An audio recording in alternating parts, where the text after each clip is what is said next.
Imaginez un dieu farceur, un dieu menteur, un dieu voleur. Un sacripant qui pratique l'insolence comme une vertu. Un dieu qui écoute aux portes et raconte des histoires à dormir debout.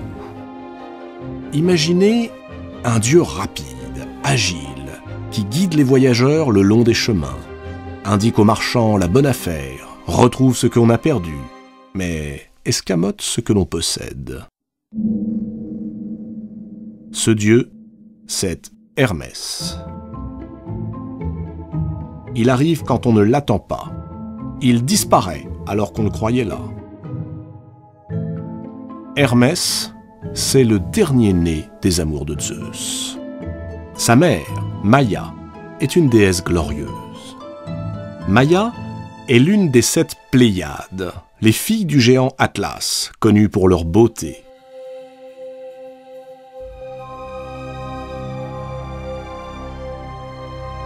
Les Pléiades subirent un sort tragique.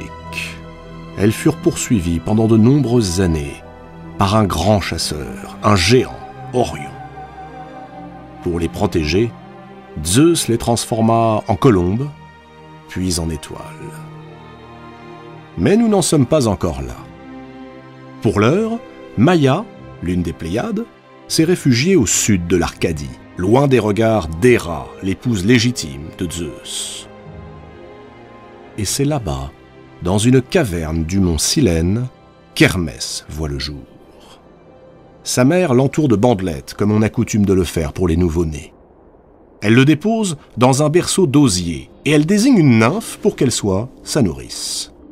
Seulement, Hermès n'est pas un nouveau-né comme les autres. D'une précocité incroyable, il sait déjà parler et marcher. Quelques heures après sa naissance, profitant de l'absence de sa mère, il se glisse hors de la caverne et part le long des chemins.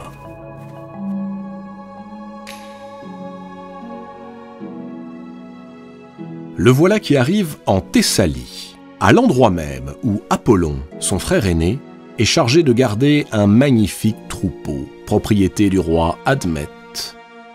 12 vaches et une centaine de superbes génisses aux cornes dorées.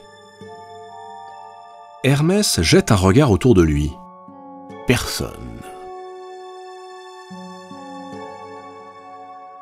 Apollon, comme à son habitude, est sans doute occupé à séduire les belles mortelles, à moins qu'il ne soit